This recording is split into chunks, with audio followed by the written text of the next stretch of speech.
जय हिंद साथियों, आप सभी का आपके अपने YouTube channel Rajasthan study number 1 में स्वागत है।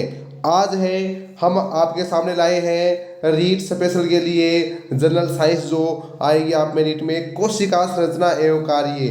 आज कोशिका की संरचना और कार्य के बारे में जल्दी से 10 मिनट के भीतर अपन कोशिका का क्या करने वाले हैं, सुपड़ा साफ करने वाले हैं और आपका सब कुछ पढ़ा हुआ है, बस अब अपन एक रिवाइज के तौर पर पढ़ने वाले हैं। तो अपन बिना वेस्ट टाइम करते ही चलेंगे प्रश्नों की ओर। इससे पहले आप क्या कर देना, चैनल को सब्सक्राइब कर देना, टेलीग्राम को ज्वाइन कर लेना और चैनल पर पहली बार आए तो लाइक जरूर करना है। ठीक है, चलते हैं प्रश्नों की ओर। पहला प्रश्न आपके सामने है कि सेल नाम किस जीव वैज्ञानिक ने सर्वप्रथम दिया था। तो आप पता है आपको साथियों को से खोज किसने की, सबसे पहले रॉबर्ट हुक ने की, तो रॉबर्ट हुक ने ही सेल नाम दिया। अगला प्रश्न है कि दूसरा प्रश्न, कौन सी रचना जंतु कोशिका को वनस्पति कोशिका से विभेदित करती है। तो साथियों राइबोसोम, माइटोकॉन्ड्रिया, सेंट्रियोसोम, ये तो सेंट्रोमियर तीनों सेम पाए जाते हैं, लेकिन सेंट्रियोसोल है ये कोशिका जो संरचना है वो वनस्पति और जंतु कोशिकाओं में क्या करती है, एक दूसरे को विभेदित करती है। अगला तीसरा प्रश्न है, कोशिका में राइबोसोम की अनुपस्थिति में कौन सा कार्य संपादित नहीं होगा। और आपको पता है राइबोसोम क्या करता है, प्रोटीन संश्लेषण का काम करता है। तो साथियों प्रोटीन संश्लेषण यानी प्रोटीन का निर्माण नहीं होगा कोशिका के भीतर। चौथा प्रश्न आपके सामने, यदि माइटोकॉन्ड्रिया काम करना बंद कर दे तो कोशिका में कौन सा कार्य नहीं होगा। तो साथियों माइटोकॉन्ड्रिया है वो कोशिका के अंदर किसका काम करता है साथियों, भोजन के ऑक्सीकरण का काम करता है, यानी ऊर्जा का ये शक्ति ग्रह इसको कहते हैं अपन, पावर हाउस किसको कहते हैं, माइटोकॉन्ड्रिया को कहते हैं। बढ़ते हैं अगले प्रश्नों की ओर। पांचवा प्रश्न आपके सामने है कि कोशिका का ऊर्जा ग्रह या पावर हाउस किसे कहते हैं। अभी अभी हमने पढ़ा है कि कोशिका का शक्ति ग्रह माइटोकॉन्ड्रिया कहलाता है। अगला प्रश्न है छठा, निम्नलिखित में से कौन सबसे बड़ा कोशिकांग है। तो सबसे बड़ा कोशिकांग आपको बताना है साथियों, तो इसमें है वो जो प्लास्टिड है वो क्या है, सबसे बड़ा कोशिकांग है। कौन है, प्लास्टिड सबसे बड़ा कोशिकांग है। अगला प्रश्न है सात का, कोशिका में प्रोटीन संश्लेषण कहाँ होता है। तो साथियों अभी अभी हम पीछे पढ़ चुके हैं, कोशिका में प्रोटीन संश्लेषण है वो राइबोसोम में होता है, प्रोटीन संश्लेषण राइबोसोम में होता है।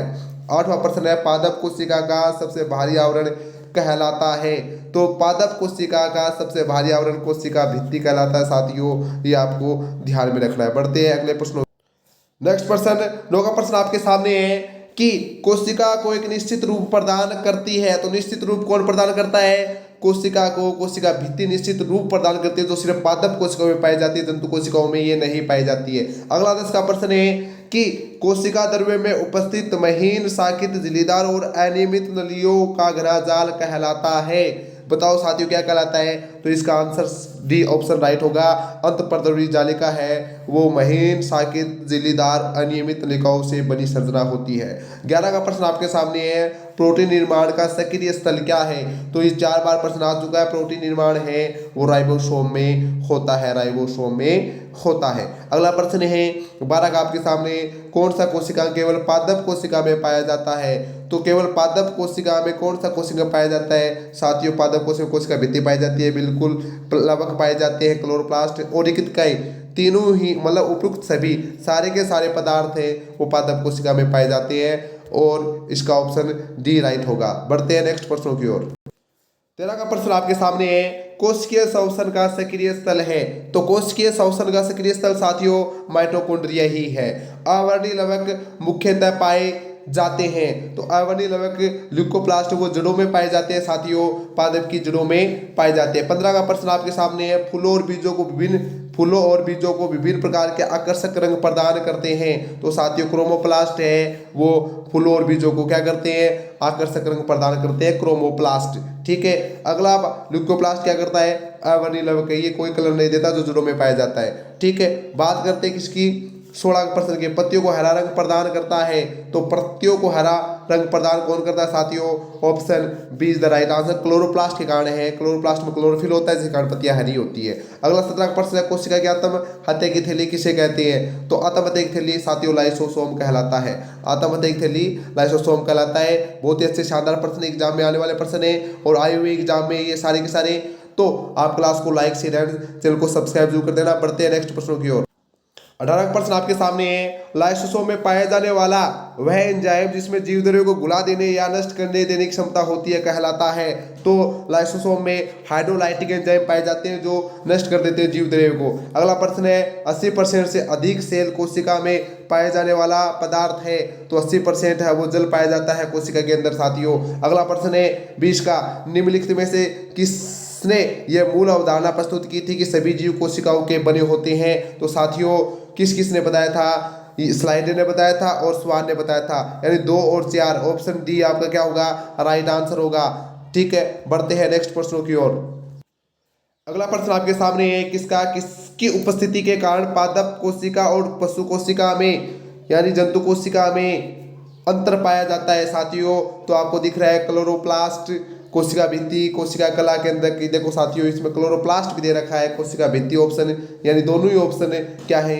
सही है, क्योंकि क्लोरोप्लास्ट है वो पादों में पाया जाता है और कोशिका भित्ति पादों में पाई जाती है, जबकि और तो ये जंतु कोशिका और पादप कोशिका में इसमें होते हैं। तो इसका आप आंसर बी और ए दोनों ही है इसमें। ठीक है, क्योंकि थोड़ी सी टाइपिंग मिस्टेक हुई। अगली बात करते हैं 22 के प्रश्न की। गोल्जी इकाई का प्रमुख कार्य है, तो गोल्जी इकाई का प्रमुख कार्य क्या है साथियों?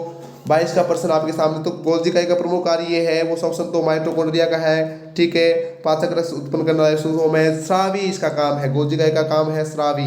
क्या है? स्रावी। RRB 2005 में आया हुआ प्रश्न है। ठीक है, 23 का प्रश्न, निम्नलिखित में से कौन सा कोशिका में डीएनए रखता है? तो साथियों माइटोकॉन्ड्रिया है वो क्या रखता है? डीएनए रखता है। क्या रखता है माइटोकॉन्ड्रिया? डीएनए रखता है। ठीक है, बढ़ते हैं अगले प्रश्नों की ओर। अगला प्रश्न है कौन सा कोशिकांग प्रोटीन संश्लेषण में प्रमुख भूमिका निभाता है? तो साथियों कौन सा कोशिकांग है जो प्रोटीन संश्लेषण में भूमिका निभाता है? तो साथियों एंडोप्लाज्मिक रेटिकुलम, अंतःप्रदेश जालिका और राइबोसोम है, दोनों ही प्रोटीन संश्लेषण में भूमिका निभाते हैं। अगला 25 का प्रश्न है प्रोग्राम्ड सेल हेल्थ का कोशिकीय आणविक नियंत्रण क्या कहलाता है? 25 का प्रश्न आपको, तो इसका साथियों एजिंग कहलाता है। क्या कहलाता है? एजिंग कहलाता है। बढ़ते हैं नेक्स्ट प्रश्न। अगला प्रश्न है 26 का, कौन सा अंग प्राय जंतु कोशिका में उपस्थित नहीं होता है? तो साथियों माइटोकॉन्ड्रिया होता है, गोल्जी इकाई, अंतःप्रदेश जालिका होते हैं, लवक है वो सिर्फ किस में पाए जाते हैं? पादपों में पाए जाते हैं। ऑप्शन ए राइट आंसर होगा। लाइसोसोम का कार्य है, तो लाइसोसोम का कार्य क्या है साथियों? अंतःकोशिकीय पाचन है साथियों। कोशिका भित्ति 28 का प्रश्न है, कोशिका भित्ति होती है, तो कोशिका भित्ति साथियों क्या होती है? पार्क में होती है। क्या पार्क? अर्थ पार्क में, चयनात्मक या पार्क में। तो 28 का प्रश्न है और 28 का प्रश्न क्या होगी? कोशिका भित्ति। कोशिका भित्ति पूछा है साथियों, कोशिका भित्ति है वो अपार्क में होती है। क्या होती है? कोशिका भित्ति अपार्क में होती है। ऑप्शन डी राइट आंसर होगा। बढ़ते हैं नेक्स्ट प्रश्नों की ओर। अगला प्रश्न है 29 का, माइटोकॉन्ड्रिया का भीतरी वलन कहलाता है?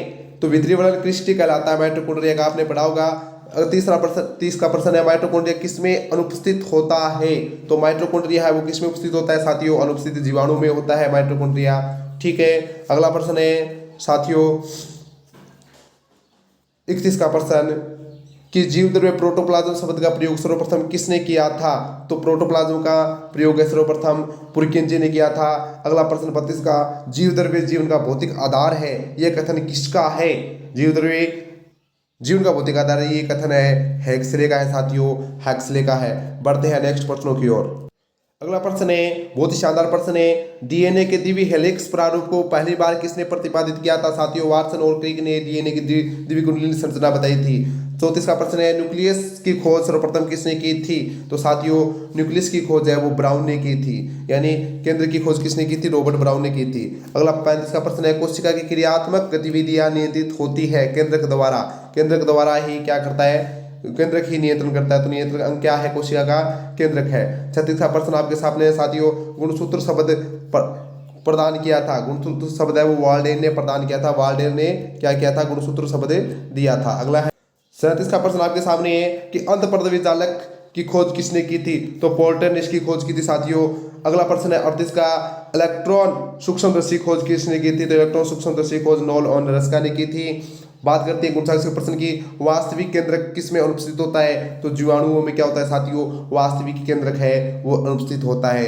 बढ़ते हैं नेक्स्ट प्रश्नों की ओर। 40 का प्रश्न आपके सामने है कि सर्वाधिक संख्या 2n में गुणसूत्र पाए जाते हैं। तो सर्वाधिक संख्या में गुणसूत्र है वो ओफियोग्लोसस में पाए जाते हैं साथियों। बात करते हैं 41 प्रश्न की, कोशिका जीवित अंश जीव द्रव्य कहलाता है जिसमें ये किससे बना होता है? तो कोशिका द्रव्य, केंद्रक द्रव्य और अन्य कोशिकांग से है वो कोशिका बनी होती है, जीव द्रव्य बना होता है। ऑप्शन डी इसका राइट आंसर होगा। अगला प्रश्न है, कोशिकीय व आणविक जीव विज्ञान केंद्र कहाँ स्थित है? तो ये साथियों हैदराबाद में स्थित है। बढ़ते हैं नेक्स्ट प्रश्नों की ओर। आज का प्रश्न आपके सामने है, निम्नलिखित में सबसे छोटी कोशिका है? तो माइक्रोप्लाज्मा छोटी कोशिका है साथियों। अगला प्रश्न है, कोशिका के बारे में निम्नलिखित में से कौन सा कथन सही नहीं है? तो कोशिका के बारे में 24 का प्रश्न है, तो याद रखना सभी देह ऊतकों में एक प्रकार की कोशिकाएं विद्यमान नहीं होती, ये कथन गलत है। ठीक है, क्योंकि एक समान कोशिकाएं नहीं होती है। बात करते हैं लास्ट 45 का प्रश्न आपके सामने है, निम्नलिखित कोशिका अंगकों में कौन सा अंग अर्धपारग में है? तो कोशिका झिल्ली क्या है साथियों? अर्धपारग में अंग है। 46 का प्रश्न है, निम्नलिखित कोशिकाओं में कौन सा एक पौधों की कोशिका भित्ति का एक संरचनात्मक घटक है? तो कोशिका भित्ति में साथियों मैग्नीज पाया जाता है। न्यूक्लियस के बाहर डीएनए कहाँ मिलता है? तो न्यूक्लियस के बाहर डीएनए माइटोकॉन्ड्रिया में मिलता है। इस प्रकार आपके ये 47 प्रश्न हुए 10 मिनट के अंदर।